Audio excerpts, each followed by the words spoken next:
In all my rants and videos, you've probably heard me remark that evolution is an unguided process. Now, some have objected, saying, no, you silly creationists, you have it all wrong. Natural selection is the guiding force behind evolution. You know, natural selection, survival of the fittest.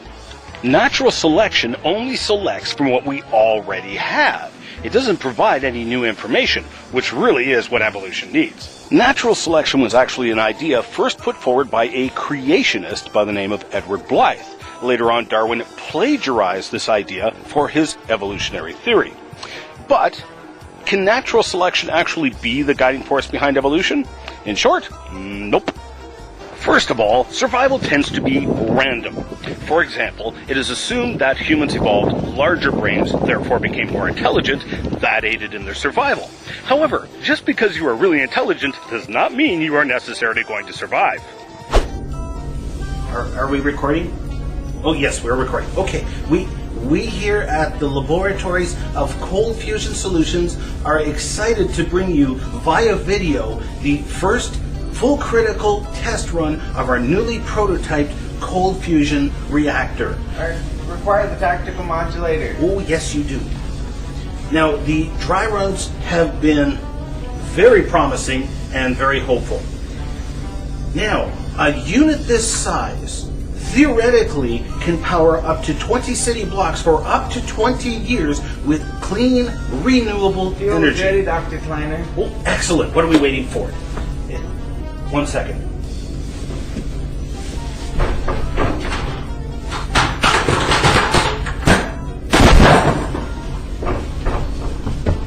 Just in case. Okay, now, tridactyl modulator shows good readings. Coolant is running at a good temperature. Starting phase arrays now. Criticality reached in 5, 4, 3, 2, 1.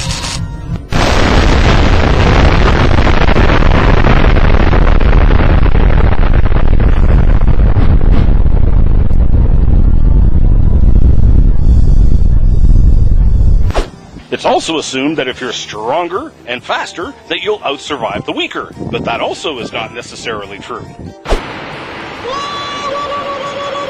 Indian brave, Niagara, proving manhood, Niagara, swift like horse, strong like buffalo, brave like bear.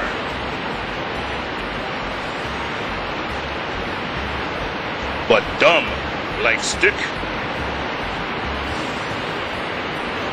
and heavy like stone.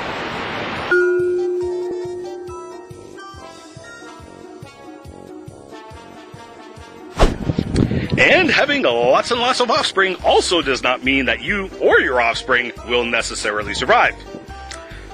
Don't worry, I'm not going to venture into some morbid humor about a large family in a minivan meeting their untimely demise. However,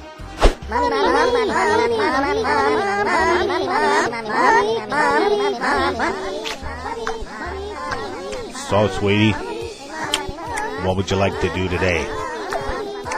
Oh, I don't know. Maybe go to the beach with the kids? That sounds like a great idea. Yeah!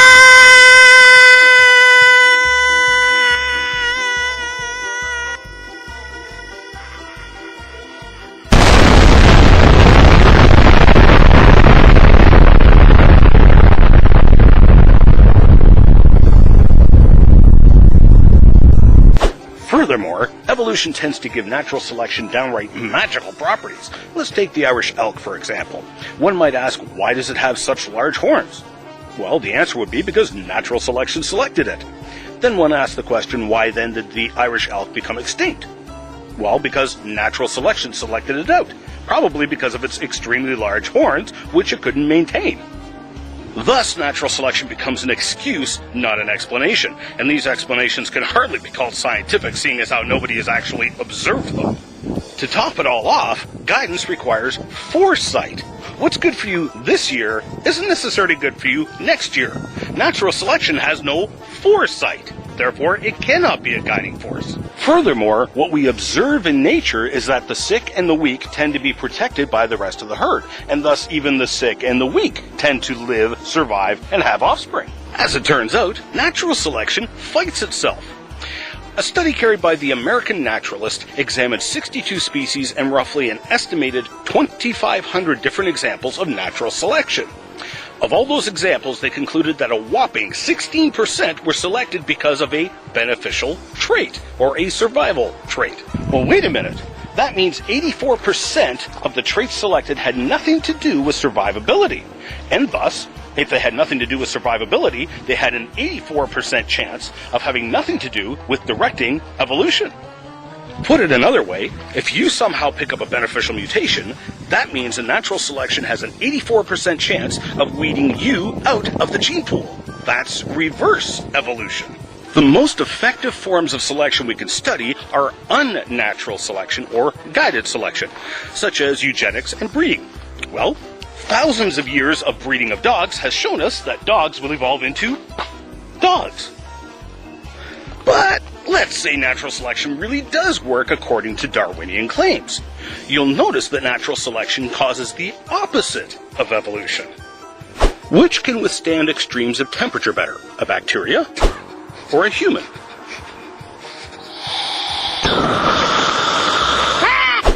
Which can go longer without food or water, a bacteria or a human? Hey! Can anybody hear me? Anybody? Hello?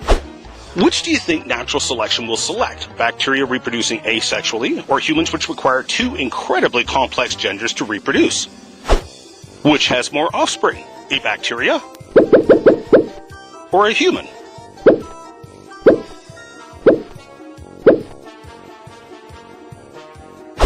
In fact, if natural selection really did work according to Darwinian claims, then it would actually invert the evolutionary tree. Think about it. Natural selection is going to select the hardiest of the life forms. Well, the life forms that are the hardiest and have the highest reproduction rates are bacteria. Other life forms, such as humans and the higher life forms, have a lower offspring rate and are more susceptible to extinction. So if natural selection really was true, and evolution really was true, and bacteria were the first forms of life, we should never have evolved past the bacteria. So, evolution cannot produce the first life. See rants number 93 and 94.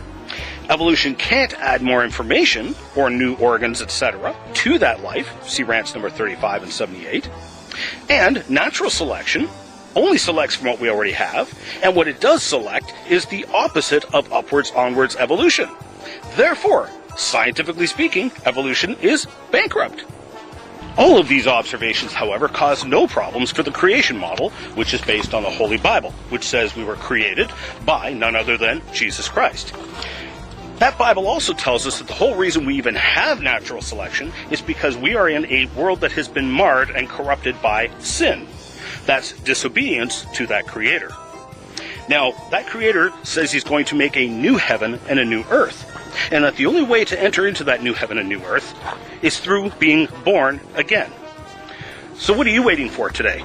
Are you waiting for natural selection or some completely random event to end your life, instead of handing over your life to the protection of that Savior, Jesus Christ, who provided a way to the new heaven and new earth for you? Well, hope you sleep well tonight.